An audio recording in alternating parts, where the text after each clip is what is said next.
Okay. We talked about the private sector and consumer choice.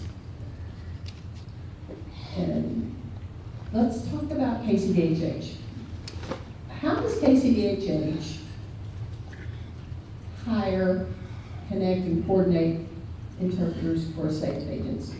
I need to back up real quickly, but actually, we had interpreter licensure issues here, and we wanted to make sure that that went through.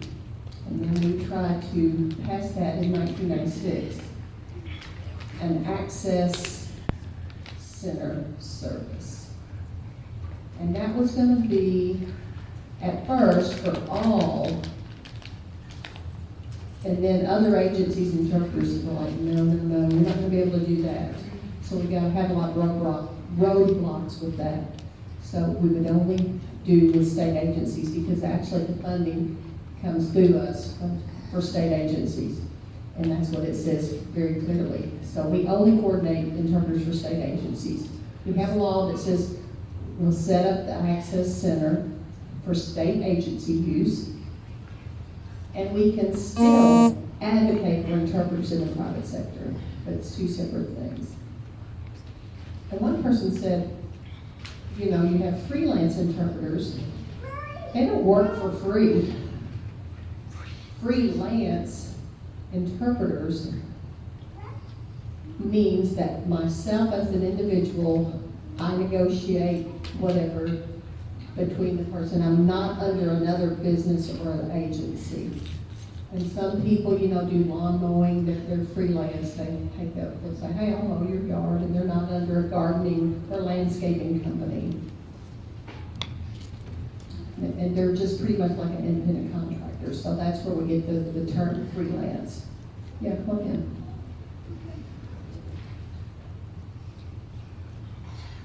So everybody understands freelance.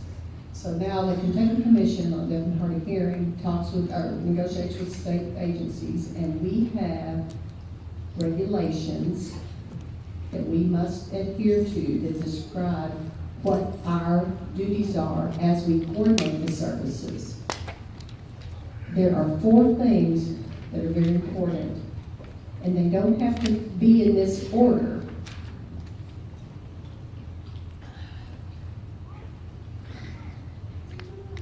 We have Rachel Rogers. She used to be Payne, but it's Rogers. You know what I'm talking about. Rachel Rogers coordinates the services, and then Rachel Morgan is the assistant coordinator of the services, and then we have Natasha May coordinate services as well. And she just got married, but I can't say her last name, so it's still May, even though she is recently married. And the 3 of those women, and I oversee how things go, but we get requests from, it could be from DCDS, Child Protective Services, you know. So they say, I have to go today to a person's home for a visit. It could be a dangerous, threatening situation, but we have to go today. And then we scramble, and we try to find where that residence is of that person, and we try to find a freelance interpreter that can go. And it has to be a person that's qualified, of course. And sometimes if we know the person, and the good thing is we know that they may be very rich ASL, or that person may be more of an oral person, or they may need a CDI as well. So we say, we know this person and they're gonna need a CDI, and that's the first thing we do is tell them they need a CDI. Or we say, this person works best with this person. So we will let them know and contact that person first. We have state employees who work for us. An example would be like Wilton McMillan. We'll tell you, you know, we coordinate services with him. We say, what's your preference on the list of people? And he'll give me a list of names of people that he's willing to work with, and we will coordinate the services. His preference The region that they're gonna work in, somebody that doesn't have to come like from Western Kentucky all the way here, that's not gonna make sense. If his preferred interpreter is from here and the meeting is all the way in Western Kentucky, what are the chances of that interpreter not having any problem getting there? And I will say to Wilton, do you have some leeway with this? We'll work with him, but if someone that's a state agency and you want to give us your preference of interpreters, we will take that. So we look at the regional aspect. We also look at, are they freelance or agency? We go with freelance interpreters first. And then we come down, and if that person is not on the freelance list, and if they're with an agency, then we will tell them, as state government, that we have to let them know, the state agency, that the person has a preferred interpreter, and you'll have a better opportunity to work with that person if we go outside of freelance group. And if that person's available, you're gonna have to pay an additional fee because they are with an agency. 99.9% of the time, they say yes. And what you just said right then, that what the words you just said is absolutely contrary to the KAR. Where you putting the freelance interpreter on a scale above agency interpreter is absolutely contrary to the wording of the administrative regulations. That is a Virginia rule. That is not in the law. Okay. I don't want to debate if it's a Virginia law or it's in the law. I do know that we are responsible for interpreting and the interpreter cost. And the one thing that I don't want is this agency to say, this is costing me too much money, we're gonna put this off and postpone, and then we have to do all this extra work. So I do the best, we do the best that we can to meet the needs of the deaf consumer, plus to make sure that they will accept them. 99.9% of the time they do, we do. You specifically told me yourself that you have asked all the interpreters to accept the rate that you have said, and if they don't, they go on to the last option list. I can show you the email. I brought it with me for this purpose. And the KAR. Okay, we can have a No, we one-on-one to won't. talk That's about this. it. I won't have a one-on-one where I ain't got proof of everybody else knows what I'm saying. Do you have a copy I that you absolutely can do. bring it to everyone or pass it out? Email. Well, I didn't bring copies for everybody, but I have. Well, how can we discuss it then, Marcia? Anybody that wants, give me your email and I'll send you a copy of this email that she sent me that says that she asked every single interpreter to accept the rate that I guess she said, I don't know who set this rate. If they don't, then they go on to the secondary list. And KR specifically said that the commission may not set rates. Okay. If I said that, I need to make a public apology and send out an email if I said that, okay? What it is,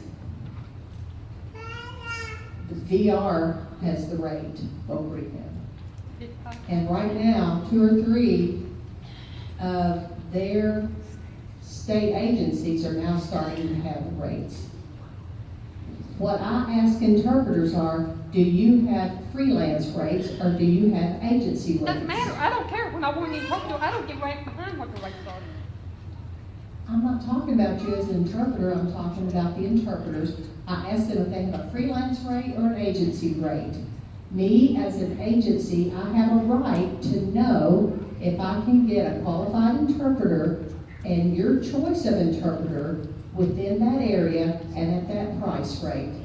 And if you say no, and I'm going with this one agency, I'll say, okay, I know you're with an agency and I'll put you here. And if you give me a list of your preferred interpreters and they're all with that agency, I will say, fine, her preferred are with an agency. We need to go ahead and honor that and go ahead and take the agency rate. That person who requests the interpreter has to request a certain form that we will pay this certain rate to that person for that interpreter. So if I inform them and when the interpreter bills, They don't You get don't have the paid. right to decide what the rates are, period. I'm not deciding the rates. I never decide the rates. If you are I putting my never said choice that. of interpreter for a specific job down here because they are above a rate that you set, you are deciding that rate. Okay.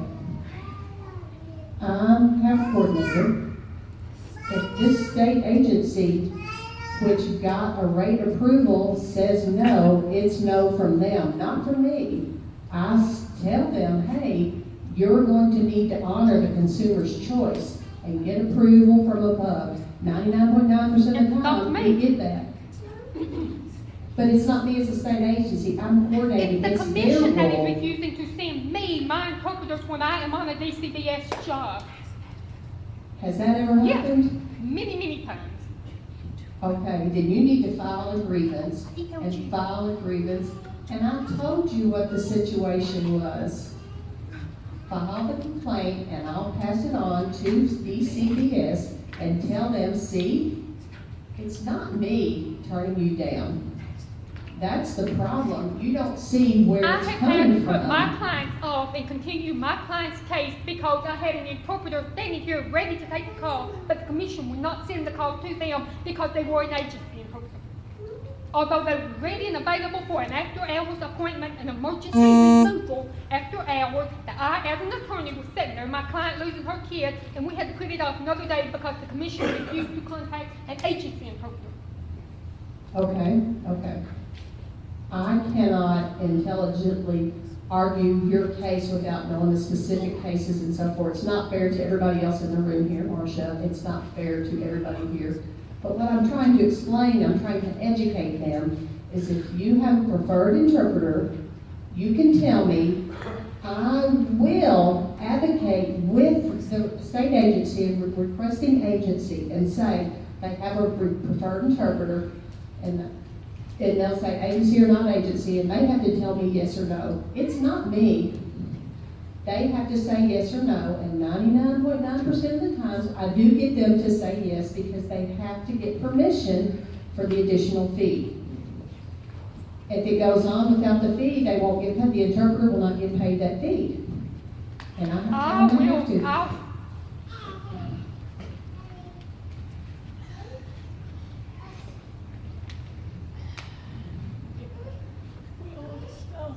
We're here in Southeast Kentucky, right? And a lot of the hospitals and doctors' offices don't have websites, and they can't go and look down all these interpreter names and locations and so forth. So what do we do about that? You know, the commission, and they call them. They may not know about this area, like you said, picking the most inexpensive interpreter, that kind of thing. But still, the clients want a preferred interpreter that may be in the area. And they may be more expensive because they've got a lot of experience. And that's one issue that we're having a problem with.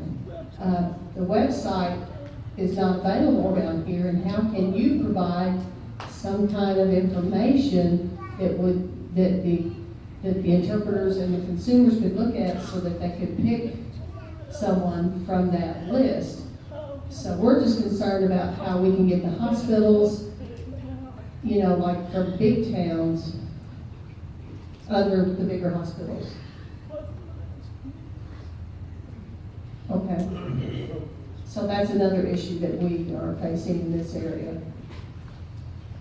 Okay, we need to move on, but I'm happy to have continued dialogue, but the Kentucky Commission needs to understand that we're coordinating services. And I strongly recommend all deaf individuals, when you're involved with a state agency, DCBS, or anybody, you tell them my preferred list of interpreters. You tell them that.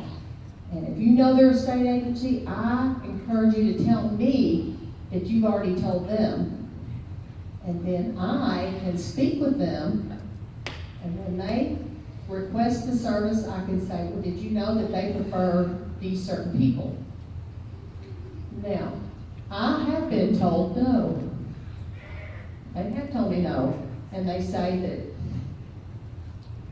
that person or whatever has ethical business practices and been filed they will file complaints, so therefore I'm stuck. So the consumer needs some service, and they decide to decline that service, then they'll have to file a complaint against that. But it's not on me, it's on that agency. We need to move on When right now. I, or anybody, when they have, and yes, I guess I probably do a lot more of the contacting because of the nature of my job. I do family law. But when I email the commission, the assistant, and I say, I'm fixing to have an emergency meeting, we have no time, I ask around to the turf, so-and-so's available right now, so when you get the request, contact them.